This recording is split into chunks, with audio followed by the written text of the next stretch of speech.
Assalamualaikum dan salam tautan kasih sanjungan budi. Saya Muhammad Syafiq Nazri Muhammad Nizam, pengacara anda dari TV Bekasi. Hadir untuk membawa anda menelusuri detik-detik istimewa sempena majlis persaraan dua figura hebat yang telah mencurahkan bakti jasa tanpa henti.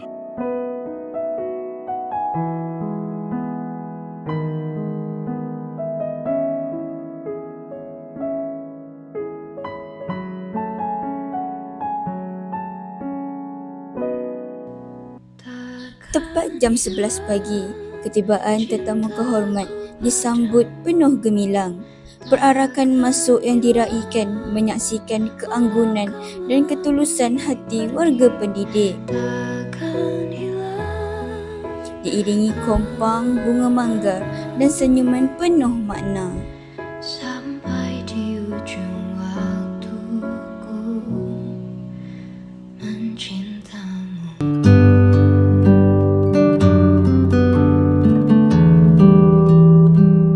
Para guru tercinta, Puan Hadijah bagi dalam penolong kanan kalian diri, Puan Roziana bagi masuk guru kanan bahasa. Terima kasih atas ilmu yang diberikan. Tuan Haidul Usman Ali yang bersama dengan Puan Roziana guru kanan bahasa. Adalah tarikh yang sejarahlah buat yang diraikan kami SMK Bekalan. Saya berlepas saya menyampaikan sebab hari ini adalah majlis persaraan daripada 6 itu semuanya pentadbir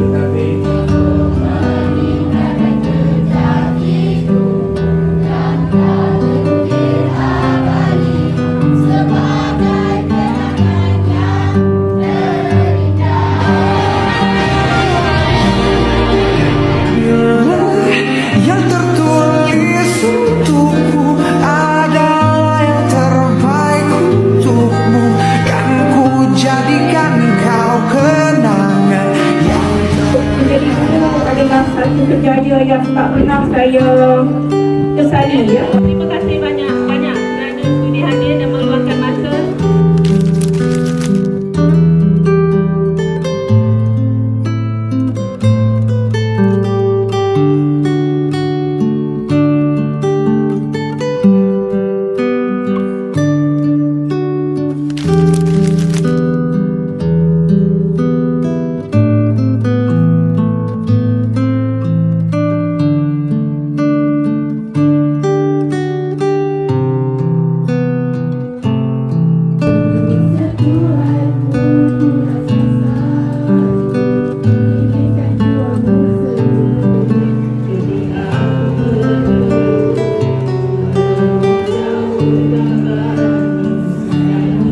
Kerajaan mengucapkan setinggi penghargaan dan terima kasih di atas perkhidmatan kemenangan yang telah disumbangkan sekian lama kepada kerajaan dan negara.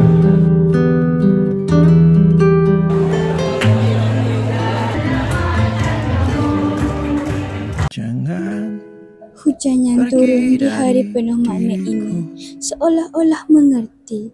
Titis-titisnya menjadi saksi sebuah perpisahan yang penuh kasih. Dalam renyah yang membasahi bumi, kami iringi langkah kalian dengan doa dan harapan agar setiap detik yang dilalui selepas ini sentiasa dalam rahmat dan kebahagiaan. Terima kasih atas segala jasa, tunjuk ajar dan kasih yang tidak belah berbagi.